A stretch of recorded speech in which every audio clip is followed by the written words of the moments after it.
Good morning, everyone. This is the situation briefing today. It's a situation briefing on the effects of Tropical Storm Enteng, especially focusing on the province of Rizal. So allow me to call this meeting to order and to proceed down the agenda list. The first part of our agenda are the updates that Gov Nina will give us on the provincial government's assessment on the effects of Typhoon Enteng in Rizal Province. Gov Nina, please. Hello. Mr. President, good morning and welcome once more to the province of Rizal. And good morning po to all our cabinet secretaries and the national government, everyone who's here. Mr. President, we were just together less than a month ago, last July 26th in San Mateo due to the Typhoon Corina. And at that time, we already incurred some damages. The usual San Mateo, Montalban, and Cainta. For this one, first, I'd like to also thank again your government because prior to the storm's arrival, OCD already called us. RD Alvarez informed us that if we need anything, you're here. And again, the ILG and Secretary Gatchalian, they all reached out. Thus, it gave us more security to what was expected to come. Mr. President, for this typhoon, Typhoon Enteng, unfortunately, as to what the Pag-asa Tanay station told us, the rain that came was in 4 days. We got 1 month's worth of rain. Malakas po talaga yung bagsak ng tubig ngayon. And unfortunately, the damage is quite big. We have 33,480 individuals who were evacuated. We had 452 damaged houses, homes, an estimated of 300+ million for damage to infrastructure and 30 million to agriculture. Unfortunately, there were casualties. There are 12 fatalities and 3 are still missing, and we're still in the retrieval and rescue point for those 3, the localities. In Antipolo, there are, can we go back to the data, please? In Antipolo, we have a fatality due to landslide and drowning. In Pililla and San Mateo, Tanay, and Taytay, also drowning. These are the situations that we incurred. This is in Sitio Hinapao in Antipolo. Dahil sa lambot po ng lupa, nag-landslide. So yung mga homes, yung mga tahanan ay tinamaan. And we had 22 active evacuation centers in Antipolo with 429 families, 8 in Montalban with 587 families, 4 in Morong with 47 families, San Mateo, 3, yeah. And in Antipolo, here are some more of the footages of the damages we incurred in Antipolo. This in Pililla is a school building. In Teresa are bridges.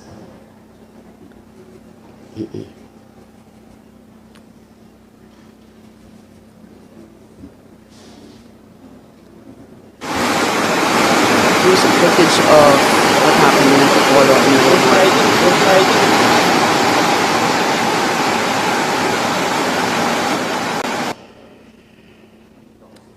Ito po yung nag-viral wherein the cars were swept away sa lakas ng current ng water dito sa Antipolo.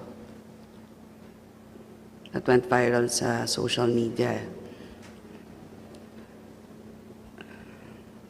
And in Morong also, in Morong, Mr. President, even the provincial hospital, yung first floor pinasok, thus we had to move everyone to the second floor. Sa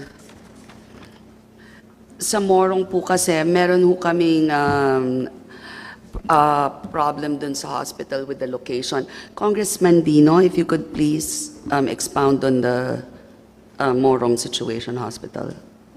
Morning, Mr. President. Good morning, Cabinet Secretaries. Basically, the problem in Morong, where the provincial hospital is situated, it's a basin. So every time, even doesn't even have to be a heavy downpour, there's constant flooding within that area. I spoke with the district engineer and the provincial engineer for mga band-aid solutions. What we can do is we can provide a temporary or improved drainage system from where the source of the water comes from. If it comes from Teresa, it goes all the way to Morong. So from the source pa lang, magtatayo ng parang catchment or an entrapment facility or a basin. So ma-divert yung tubig, hindi naman umipon dun sa Morong. On a more long-term solution, Mr. President, there is a creek at the back of the hospital. From the source, we can create a ang tawag yun, Mayor? Parang kanal. Artery. Spillway, yes, Mr. President. Para doon na pumunta, diretso na po sa creek, sa Morong River. Hindi na po papasok sa bayan. It's really more of a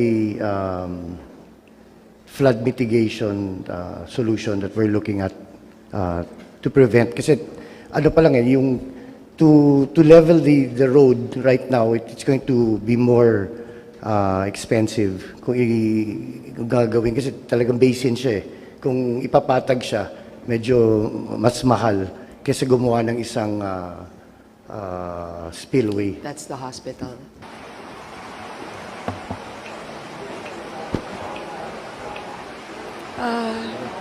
Not that I'm aware of. Yeah.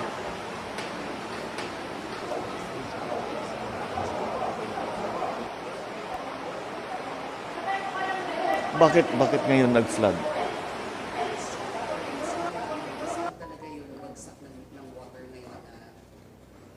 Kasi nagkabagyan naman tayo before na hindi nga, as you say, hindi naman na-flood yung hospital. Bakit sa palagay na, we have to find out, well, you know, we can always just say it's climate change, and it is, but we have to really study kung saan yung dumadaan yung tubig, eh. Kung ano yung nagbago. Naka-flood po siya. Oo.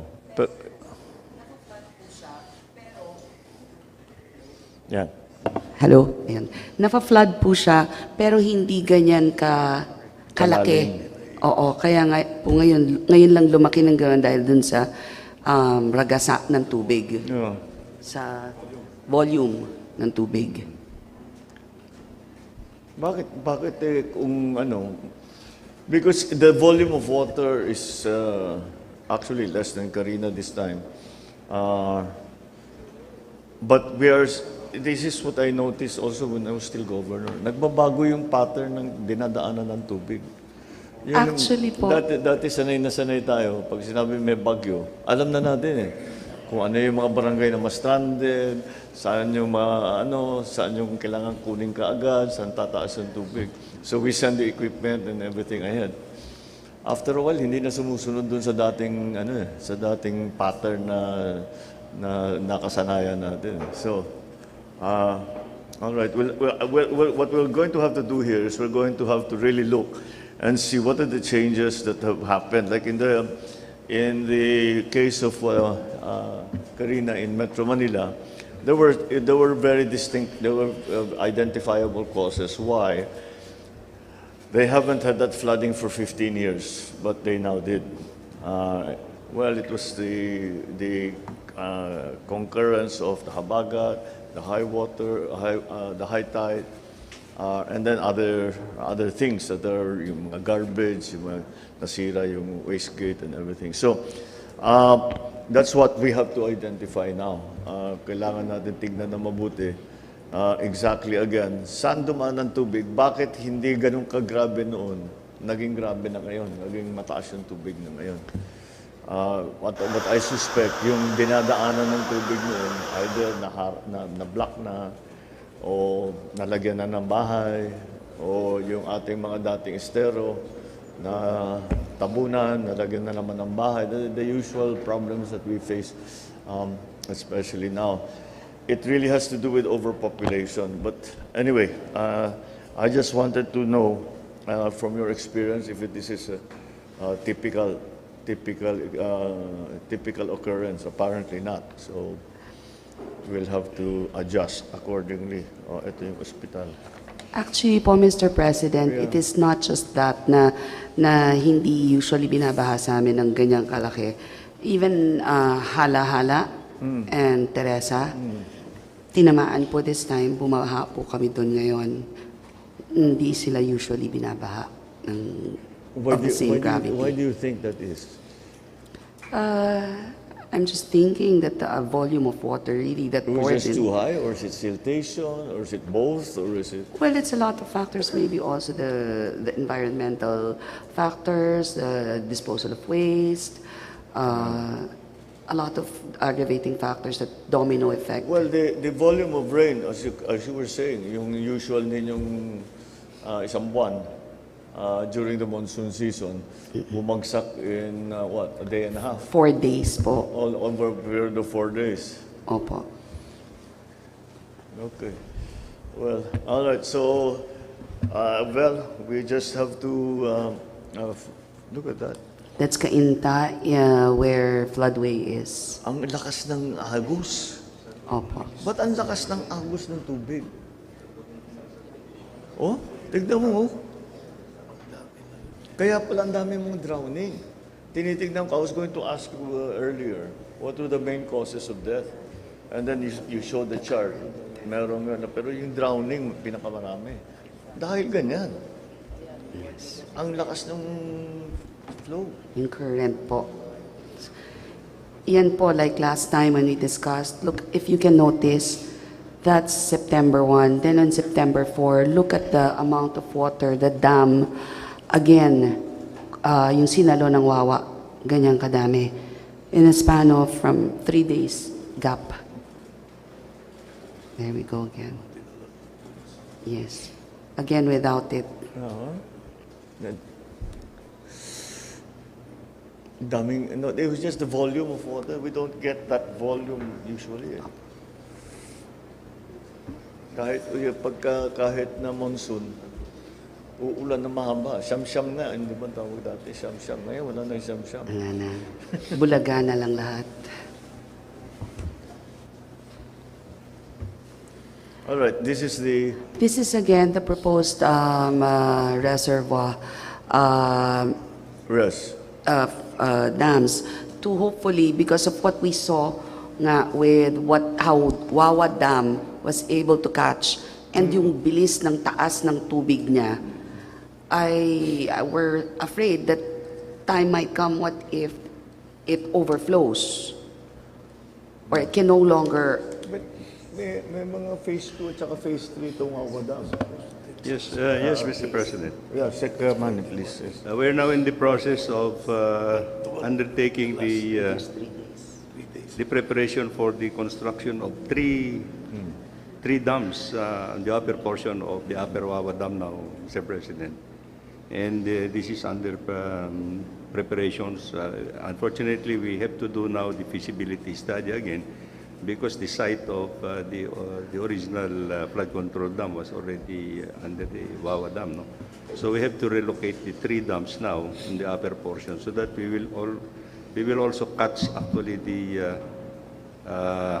estimated 80 million cubic meters that have to be stored upstream, Mr. President. This will be financed under the Japanese ODA, Mr. President. The old Wawa Dam, the original one, is already too small for our purposes. Gagamitin pa rin, pero maliit lang talaga. It won't make it won't help us that much. That's why the Wawa Dam project has, even from the very start, hindi lang isa. They have, as the Secretary is saying, They have 3 more, but kailangan na natin siguro. We are undergoing detailed engineering already. Okay. Okay. All right. Please. Okay. Is there more that you'd like to? Can you please? Mr. President, for almost 20 years now, I believe that a lot of the aggravating factors are the environmental issues. And for 20 years now, something we cannot stop, but for 20 years now, the province has been very active with our YES program. Thus, we encourage tree planting and recycling, hoping that this would contribute to lessening our flood problems. Definitely. Do we have any specific programs for Rizal and the upstream portions of the rivers so that we don't have this problem anymore?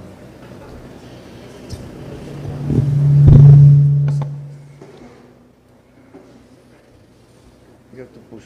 I don't know. I don't. Yeah, you're on. Okay.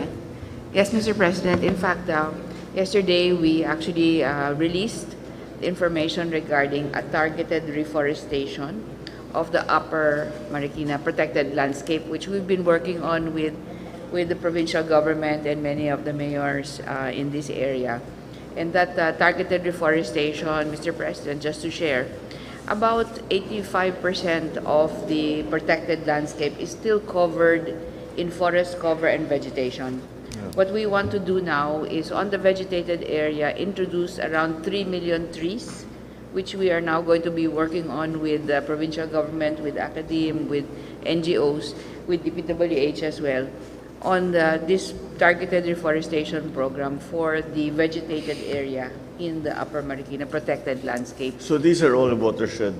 Yes, sir. These are the higher elevations, Can really. you plant during the rainy season? Sir, we have a planting program we can try to initiate.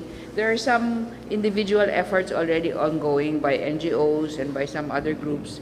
But what we want to do is programmatically already approach the tree planting. The Wawa JV group has also committed that they will be part of this. Yes. Yes. Well, it's in their interest for their Yes, sir. for their own purposes. Okay, so how far along are we on that Sir, replanting? we've estimated the costs already of what it would cost for the 3 million to happen. Yeah. But what we need to do is, again, just formalize the tasking and the Are you roles. familiar with the tree planting program? Yeah, all right. Are they in the right areas? You have to always ask the locals. Eh. Kasi kung minsan yung Sir, ngayon po nasa targeted. kung saan nilalagay, hindi naman sa kailangan. Yeah, you please coordinate, Yes, of course, with we're the working locals. very closely po. There's nothing like local knowledge. Yes, sir. Yes, sir. They live with this every day. So we have an active program called Transform po Yeah. that we've been working on 3 with the million province. trees will cover what area? How The big 3 an million area? trees,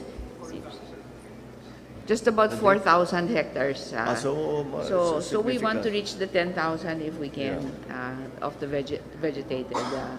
And Mr. President, we've also done really a quick but intensive look on the flooding dynamics of this area. We've actually brought the presentation if there's interest and time, because there have been so many requests for an analysis.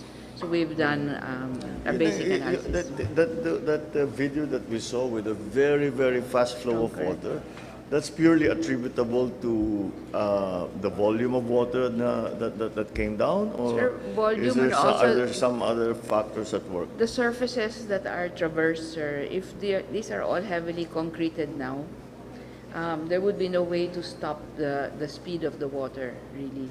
So the volume, the surfaces. Why do we not use weirs? Bakit hindi tayo gumagamit ng weir? A weir is not a dam. Dumadaan yung tubig. But you can control the level of the water by the weir. It's just that I see them in other places and it's really effective. But wala tayong ganung na program. Weirs are because as I said, they are not a dam, but they do control the flow of the river. So, pag linagyan mo ng weir, adjustable yun eh, kung paano mo ibababa, paano mo itataas. Actually, hindi. It's not up and down. May butas. So, may butas na bubuksan mo, sasara mo. Oo. Well, it's like it adjusts to the conditions. But I don't see even one single weir here. I think in Wawa Dam they're going to put, because I talked to Ricky Razon about it. Why do we not put weirs for us a flood control? Things that we probably will have to do, Mr. President. Yes, the weirs are very effective in slowing down actually the flow. Slowing down the flow. The flow of the flood waters actually coming down, actually, especially in the steep areas. It's usually used, for example, if there is a fishing ground, para magkaroon ng lake, ng maliit, para meron pala sidaan. Oo. But kontrolado niya yung tubig. Pag baha, isasara mo lahat. Mag-aano siya. Pero magre-release ka para hindi mag-overflow, para hindi out of control. And it's everywhere else that I see, I've seen it in many places. And it seems to be very effective. It's an old, ancient technology. I don't know why we don't use weirs. We should incorporate that into our designs para ko sa flood control. Pag-aralan nga natin, sino pa ang pinakamagaling na gumamit ng weir? Mga European, for the last millennium, they've been using weirs already. Alam na nila yan. Maybe the Dutch will know because sila ang pinakamagaling sa water management. I've seen it in every country in Europe. I've seen it in Germany, I've seen it in England, I've seen it in France, I've seen it everywhere. And it seems to calm the waters down. Kahit mataas, pabilis ang pasok, dito pwede, dito sa baba, downstream of the weir. Talagang kontrolado yung flow na hindi maging flash flood. Yeah, weirs. Let's really look into that properly, the technology, how to use it, because I know it's effective.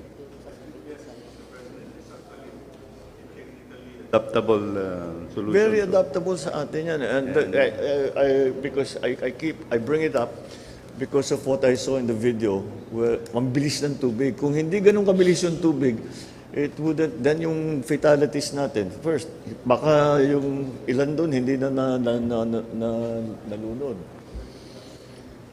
Sabodam kasi, Mr. President, ngayon yung mga sabodam yung nilalagay. Imbes, Yes. which is okay. Sabodam is okay, but Downstream, we still have to put the weirs. Kasi pag mag-release ang dam dahil mag-overflow na, Yeah. pagbaba ng tubig, dahan-dahan ang pagpasok. Yes. Hindi yung biglaan. So that's something that I'm quite surprised considering the problems that we have with flood control. This is a technique that is very effective when it comes to flood control. All right, okay. Now, what do you have more on the? Wait, tapos na ba tayo with the governor's report?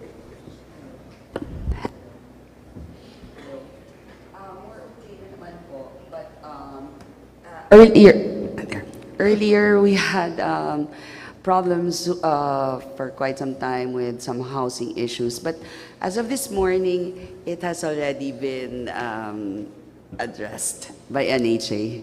So we already got to talk to NHA, and it will be addressed. All right, so let's move to DNR because I think you have something to present. Thank you, Mr. President. I will request Undersecretary Carlos David to make this presentation. This is analysis that was done based on satellite imagery and some of the ground truthing that was done to verify. So this is a very quick but intensive analysis of the flood dynamics in the area, just for quick appreciation.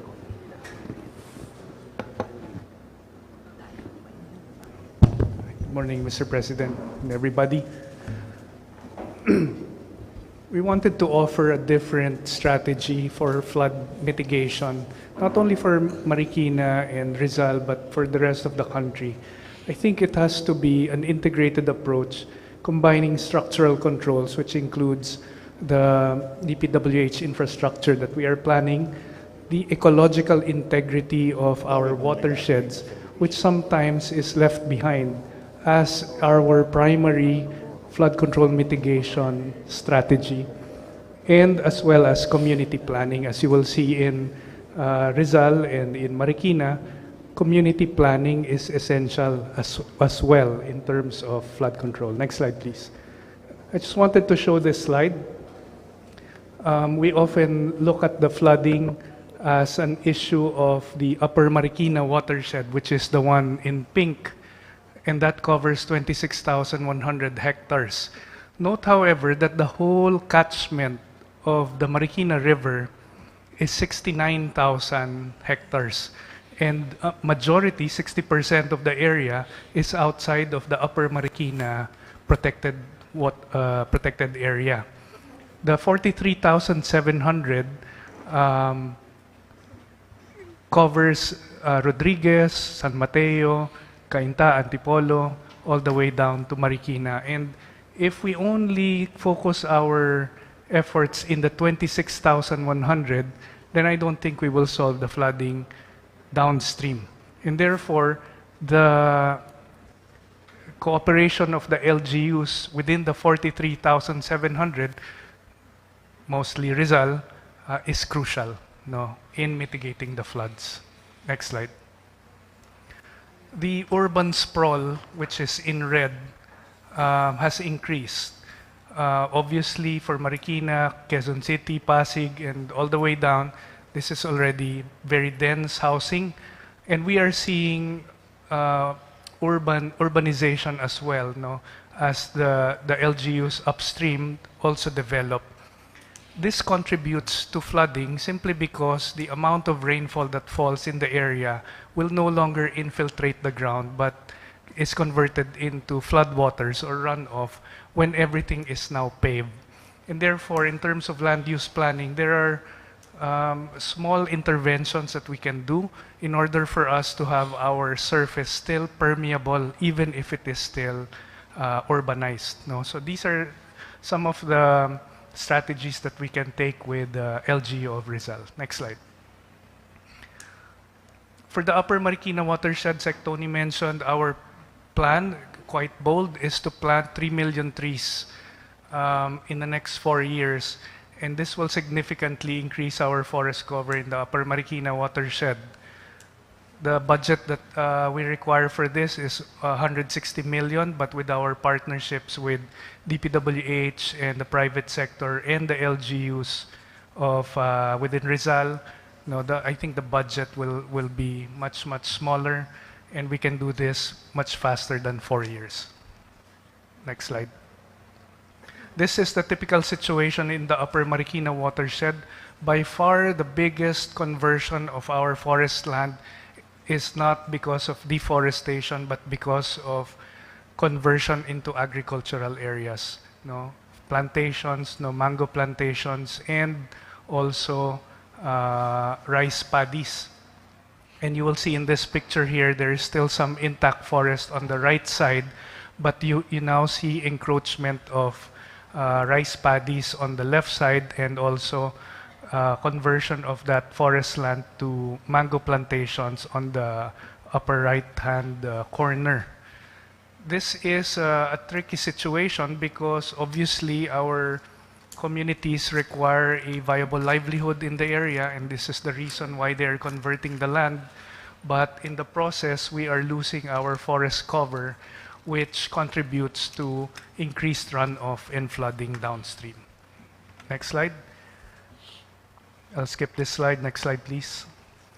Our efforts are reforestation. Next slide, please. We have targeted where we need to reforest, and these are targeted areas that will maximize the forest cover that we have. Next slide, please.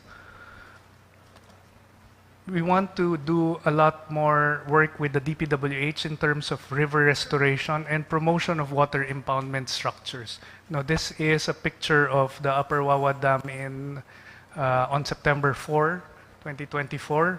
No, it does contribute a lot in terms of holding back flood waters that will in the past would go down San Mateo and Marikina, and I believe that there are projects already in the pipeline to include more impoundment structures above this and also below. I think the old Wawa Dam, although it is small, if we dredge it and increase its height, will still contribute to mitigating floods downstream. Next slide. This is in San Mateo, Rizal, and you can see the urban sprawl already encroaching upon both banks of the Marikina River. Previously, before these dwellings were there, the river was allowed to spread out. It spreads out. But now, because we have these structures, we will have to protect the houses there. There are dikes on both sides. What happens is that the water that's coming from upstream is now constricted onto the river itself. And the net effect of that is that it increases the velocity of the water in the river because you constrict it. It's like pinching your garden hose, essentially, and not allowing it to spread out. And the entire volume of the water that's coming down from upstream no longer spreads upstream, but is now directed its full force downstream. And therefore, this contributes to faster floods and bigger volume floods in downstream communities. Next slide. Finally, there's some work to be done by the DNR as well. What you're seeing here, those brown patches there, are in the Upper Marikina Watershed. These are kaingin that's happening in the Upper Marikina Watershed. And this is the first step towards its conversion into agricultural lands. And so the monitoring, surveillance, and enforcement arm of the DNR has to be intensified.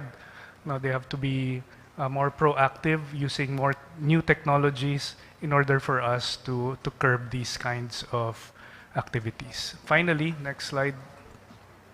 This is a diagram that was drawn by one of our land use planners, architect Paulo Alcazaren, and it simply illustrates what has happened in the past 20, 30 years. In the past, we had the environment intact, and therefore the amount of rain, even with extreme rain events, will not necessarily go down to the communities because they are held back and they infiltrate into the ground. Fast forward to today, we have built up many of these areas already, and the infiltration of rainfall does not happen as much anymore, and everything is converted into flooding. So proper land use planning, restoration of our ecological integrity, and the combination of structures that DPWH has planned will, I think, solve the flooding issues in the area. Maraming salamat po. If I may, just to say that our collaboration and cooperation with the province and the different municipalities all the way down to the barangay level is actually ongoing already. It has been going on for some time. And we have also signed with the DPWH an MOA on targeted tree planting in the flood control investments that the DPWH is making, so that we can actually pool our resources in order to achieve the impacts that we want. So our cooperation with the local governments plus the different departments is actually ongoing already. Thank you, Mr. President. All right, thank you. So these are the conditions that we have to deal with. If you look at this drawing, population 300,000. Nasa 12 million na tayo ngayon. So you can see the enormous difference of what the terrain is having to deal with. Whereas there was forest cover on the uphill areas, that's all gone because tinayo na ng bahay. So we will, it's not as if you can send the people away. We have to adjust around the population. All right, thank you for the quick overview from DNR. Now we move to the briefing from the DILG. You will brief us on Indonesia, or you will brief us on... you can do both, actually. Alright, unahin na natin yung bagyo. Okay, DILG, please.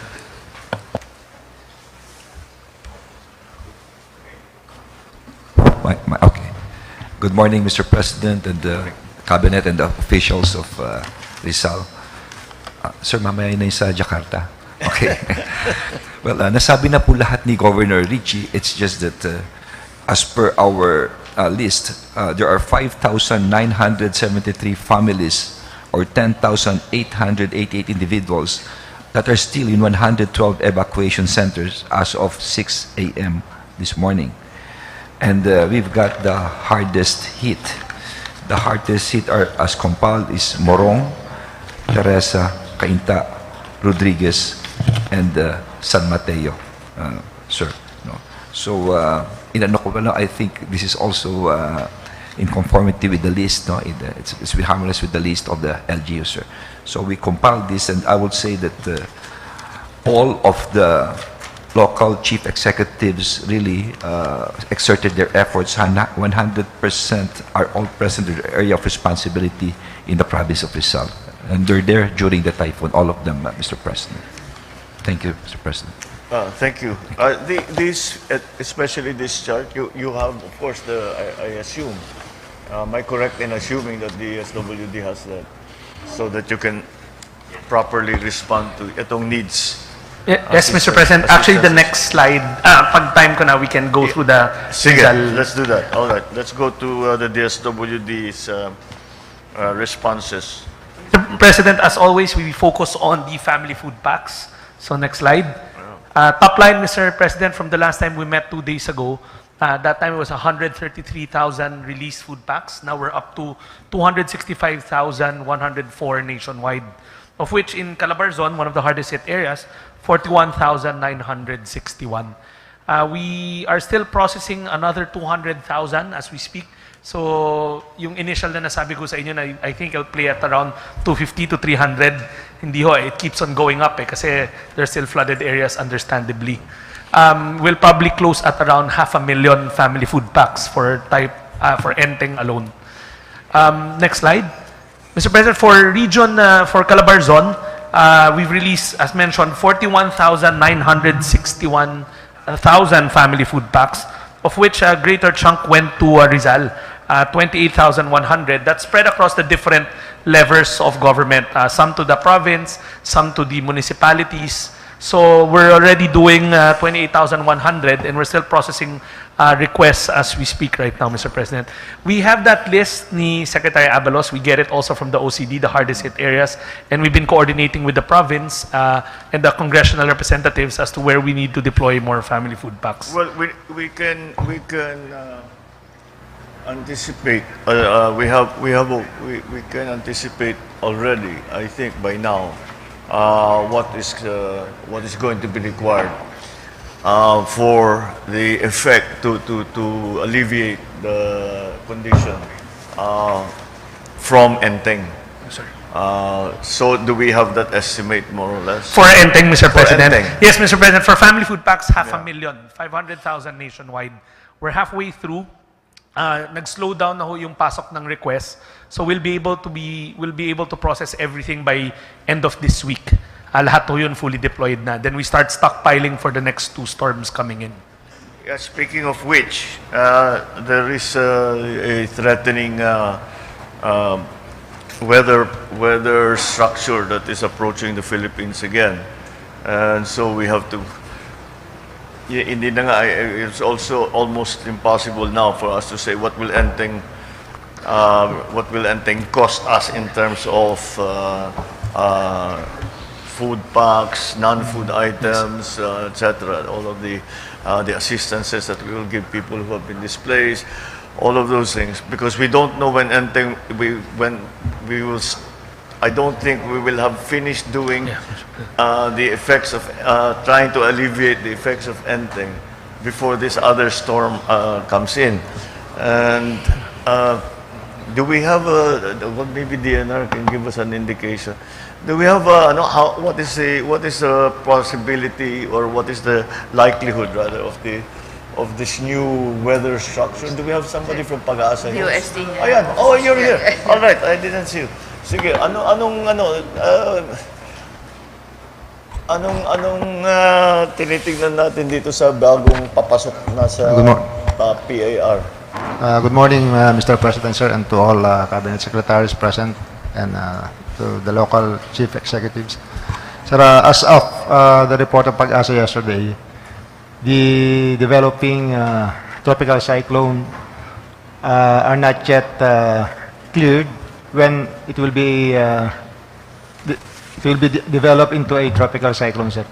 Right now, they are looking into 3 possible tropical cyclones, but 2 of them are on the northern part of the country, while the third one is, I think it's in the eastern part of Visayas and Mindanao area. But according to Pag-asa, sir, this will be determined within the month of September. So they will be issuing a forecast once they determine the accurate information about this possible tropical cyclone, sir. Mr. President, if I may. Yes, go please. So Second. perhaps just to possibly also broaden the picture, because the tropical cyclones are one element, but the southwest monsoon is really another. And what happens, there are enhancements possible for the southwest monsoon, even if the tropical cyclone, it doesn't even enter our area of responsibility. So perhaps if we could have a larger forecast picture, because you can see the water vapor actually moving across towards us from the southwest monsoon. And so if we may suggest to DOST Pag-asa, they could give us a broader picture of what can be anticipated by way of rainfall from other systems rather than just the tropical cyclone. Well, anyway, it's becoming more and more. Despite all of our new technologies and sources of data, it's actually still continuing to get harder and harder to forecast properly. Only because the one thing that at least I've noticed as a public administrator is that the typhoons develop much more quickly. Whereas before, it would take 3 days to develop into a major typhoon. Alala ko nung bata kami, siyempre inaasahan namin mag-typhoon number 2 para walang pasok. You know? Pero pag malapit na at typhoon number 1 pa lang, hindi na mag-typhoon 2 yan. Ngayon, malapit na, typhoon 1, typhoon signal number 1, within 24 hours, it's typhoon signal number 4. Yung unang nangyaring ganyan, yung Yolanda. Hindi natin akalain na ganun kalakas. Nung dumating, ang lakas-lakas pala. And then, Odette, the same thing. Ito rin Karina. Lahat, iba hindi kagaya ng dati. They're very predictable. Sige, alam na natin kung saan dadaan. Alam na natin kung sino yung mga probinsya. The standard pattern before was papasok ng Bicol, lalabas dun sa amin, sa Northern Luzon. Not anymore. Umurong na talaga. Pati Mindanao, binabagyo na. Okay. Anyway, so can you carry on with the This is my last slide.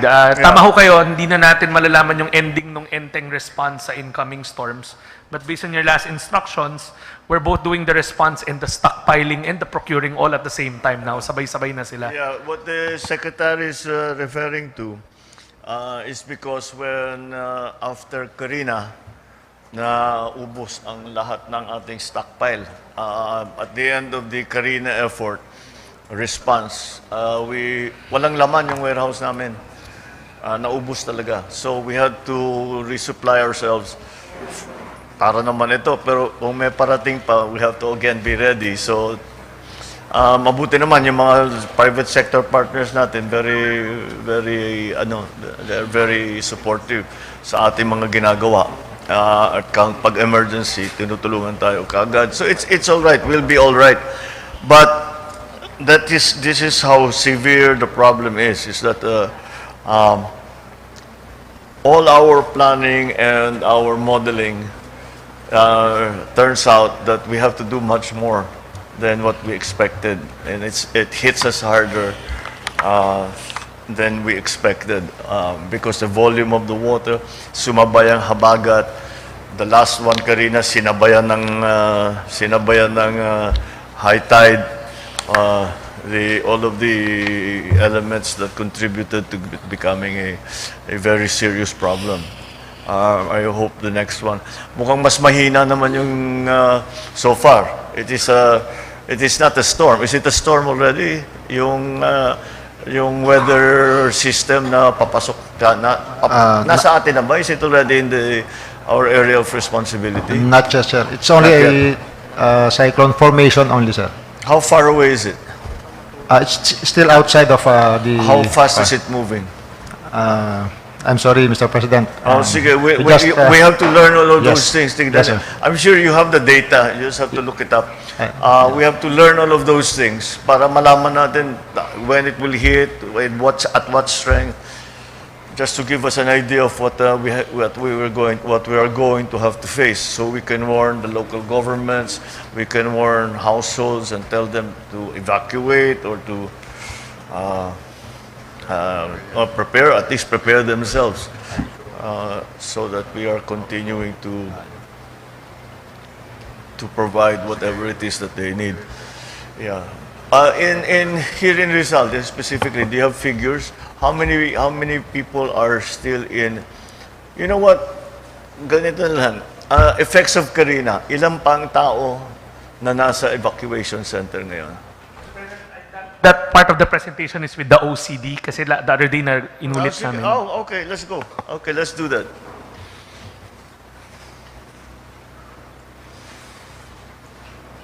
Ito, nationwide ito eh.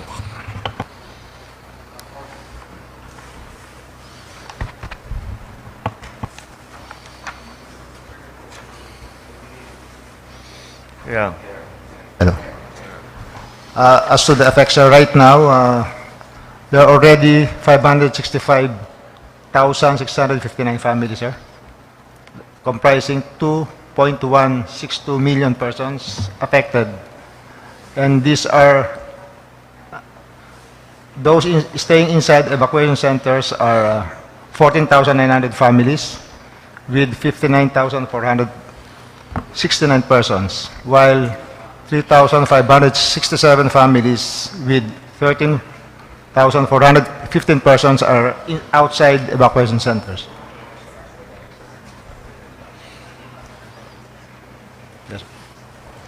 All right. So we are of course still providing food packs and non-food items, but we're getting to the point kasi at some point dito sa pag may bagyo, we always arrive at the point where humihingi na talaga ng cash. Yes, Mr. Kasi they have their own needs. There's a baby, they have to buy baby food, they have iba-iba. So hindi na kaya dun sa food pack. So how are Mr. President, that will commence by next week. Next week, yeah. That's Ngayon kasi about nandun right. pa sila sa family food pack request. And then we're starting to get na the cash payout schedules for next week in the affected area. So that's also taken care of, Mr. President. Kayo na lang ang magbigay sa amin kung ano yung requirement. Kasi it's going to be IX already. It's going to be assistance na cash na. Opo. Oo. Thank you Kasi po. yun na nga, after a while, may pangangailangan sila na specific dun sa pamilya nila. Yes. So, hindi na nakukuha sa just the food pack. Yeah. All right. In the department. Okay. All right. Yeah, I know. Because we just did we had to a supplementary budget for DSWD because September pa lang ubos na tayo eh. August natin na gano'n. Well, whatever it is, it's the weather. The people are having a tough time and nabibiktima. So there's nothing else we have to do. We just have to provide them that assistance. Is the water? What is the condition? Baha pa ba? Yung mga ibang lugar, mga Morong, mga Wala na po, bumaba na po. Nawala na yung tubig. Just like our briefing nung sa San Oo Mateo, nga eh. mabilis tumaas, mabilis bumaba. Mabilis lang umandar din. Pagka mabilis bumaba, ibig sabihin marami lang talaga yung tubig. It was just, there's just so Small much arteries. water. Kasi may dinadaanan, buti naman kung sasabihin na nakaharang, hindi makalabas yung tubig. Hindi naman eh. Nakakalabas ka agad yung tubig, pero yung dinadaanan niya napupuno. Kasi sa dami ng tubig. That's really what's happening there. Everyone complains about the weather, but nobody ever does anything about it. There's nothing we can do. It's the weather. All right. Okay. So I think DSWD is set up. LGU, the LGUs are already are aware of all of the things that we are doing. Is there anything else that we haven't covered specifically for the province of Rizal? Mr. President, since Antipolo is the one that's hardest hit for this storm, may I ask my older brother, Mayor June, to please. Yeah. Thank you, Ate. Good morning, Mr. President. Good morning, everyone. Mr. President, last night I happened to watch the news on TV Patrol, and Yusek David was interviewed, and we're very thankful after hearing what DNR has in store, and maybe DPWH also, to address the possible solutions to the issue at hand, particularly flooding. I'd like to also report that we have similar interventions, engineering and otherwise. But to be honest, Mr. President, bulag po kami dito sa LGU. We know it's a confluence of a lot of factors that contribute to flooding, as mentioned earlier. But like Yusek David mentioned last night, because right now there's outrage from the public at sinisisi po yung mining activities. And according to Yusek David, it's unfair to blame the mining sector because 1% of the Marikina Watershed, only 1% is being mined. So it would be, to quote Yusek David, it would be foolish to blame mining for the flooding. But just the same, it contributes, whether it's 2% based on the MGB report in 2009. The fact remains, sa dami po ng rason, hindi po namin alam which contributes the most. Is it mining? Is it urbanization? Is it deforestation? Is it siltation? Is it bad land use planning or land use implementation? So right now, we are in the process of commissioning UP Diliman to conduct a study. But you would be saving us a lot of money if the national government has a study identifying which contributes the most to flooding. Thank you, Mr. President. Yes. That's not a simple question. But when I flew yesterday, the other day, nakitang-kita ko yung mga mining operation. Hindi naman nag-landslide. Akala ko, sabi ko ito, kasi wala nang kahoy. Sabi ko, ito, baka dito, baka dito. It was lupa ang nakikita ko. Tapos may mga truck. There were like about 5 of them that we flew over. And I looked downstream from them. Mukha naman, quarrying, mostly quarrying ang ginagawa nila. Hindi naman nata naapektuhan. So I don't know if that's because I guess when you look around, the only areas with bare soil are the landslide and the mining areas. So sinasabi siguro kaya gumuho yan dahil I don't know. We'll really have to have a look at it. But the one that was featured in the news, yung naglandslide, wala namang malapit na mina doon eh. So I think it is just because these are new conditions. Because marami kong nakita na flood control na nasira. That's the first slides that you showed, flood control na nawasa.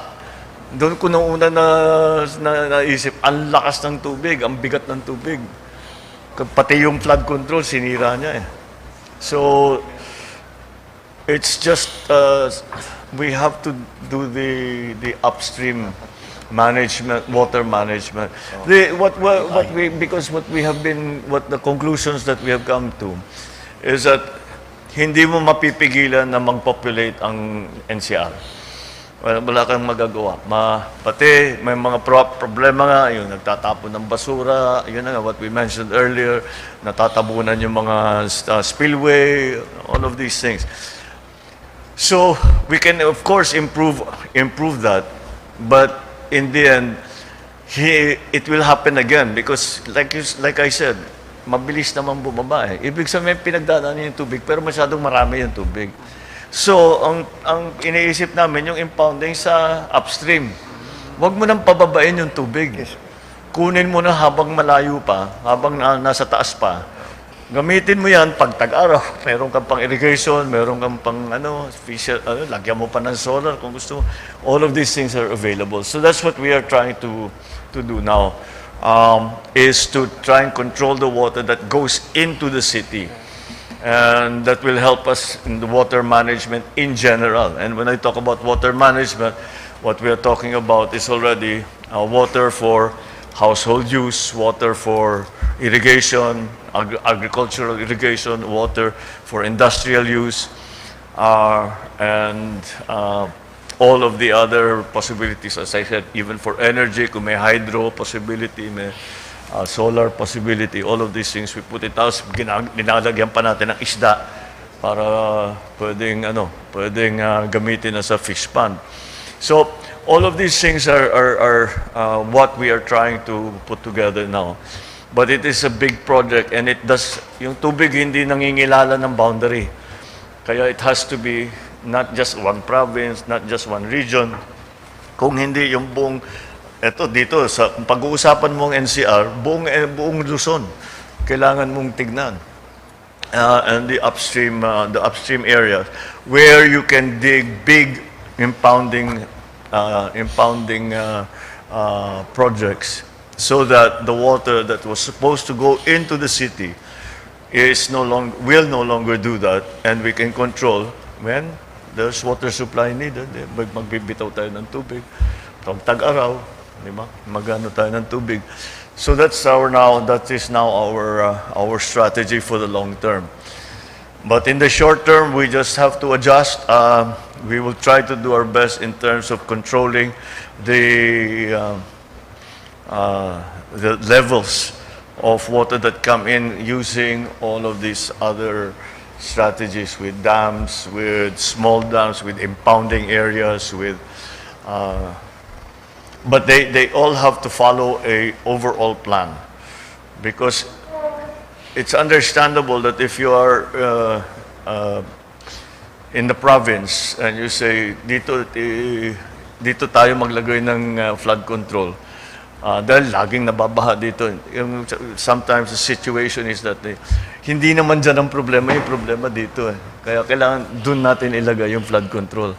So that's why we have to coordinate very closely with the LGUs. On the same time, the LGUs, the locals, the local farmers, the local fishermen, they know better than anybody the detailed evolution of where dumadaan yung tubig dati, ngayon nalipat na rito, ganun kataas, etc., etc. So that coordination has to be very close, because like I said, there's nothing like local information. And, farmers and fishermen, they have an intimate knowledge of the natural phenomena. All right. Okay. Is there anything else? Oh, Kong Jack.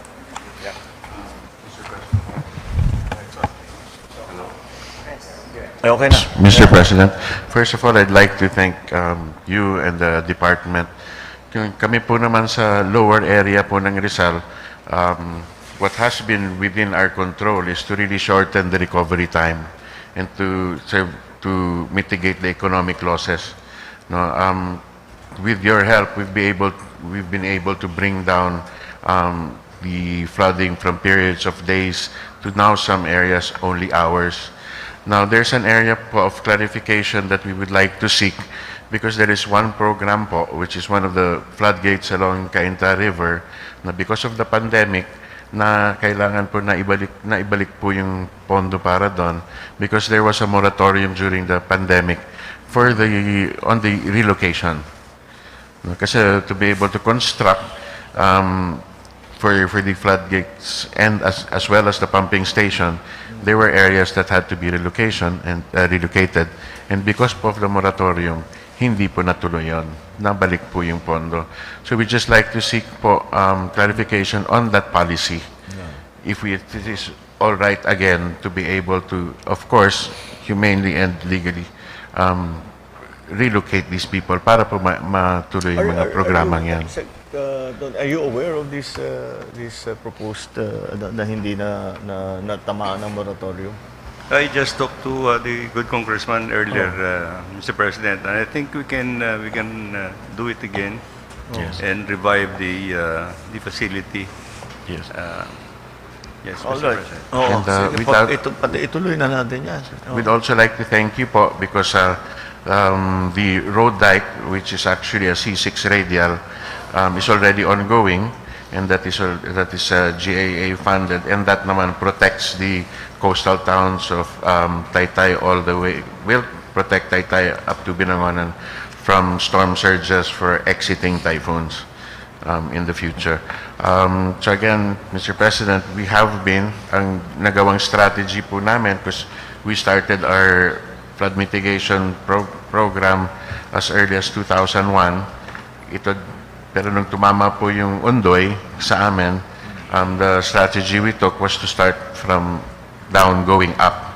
No, we started our drainage as close to sea level as possible, creeping upwards. Kasi po, knowingly, kung nag-umpisa sa taas, kung kakalat lang sa baba. And we've been successful there. These are some of the last few pieces na lang po as far as the mitigation is concerned. And then we're hoping, and actually we're pretty sure that by 2028, tapos na po lahat ito. As soon as we can. We don't. This is not going to change anytime soon, for the better. Hindi na, the term new normal is absolutely correct because it's not. We're not going back to the weather patterns of 10 years ago. It's just not going to happen, and that's why we have to be aware of what's going on in the forecasting, the meteorology that we are looking for. Despite the fact that, as I said, it's becoming more difficult. Okay, are there any other matters relevant to this issue that we have to discuss? All right. Okay. So DSWD, you carry on doing. You know what to do. You have. Unfortunately, we are unfortunately all too familiar with this situation. The DILG, okay. The LGUs. You please continue the coordination between the national agencies and the LGUs with DNR, with Public Works, para yung ating ginagawa, if there are specific concerns, that we can address them as quickly as possible. Because if there are specific concerns, it usually means that there is an area or there is a group of people or a barangay or two barangays that have not received any assistance at all. So we will have to do something special for them. Do we still have those barangays that hanggang ngayon di pa natin naabot? Wala na, lahat na napasok na natin. Okay, so that's one less concern for us. Okay, thank you all very much. Thank you. We are adjourned. Thank you, Go.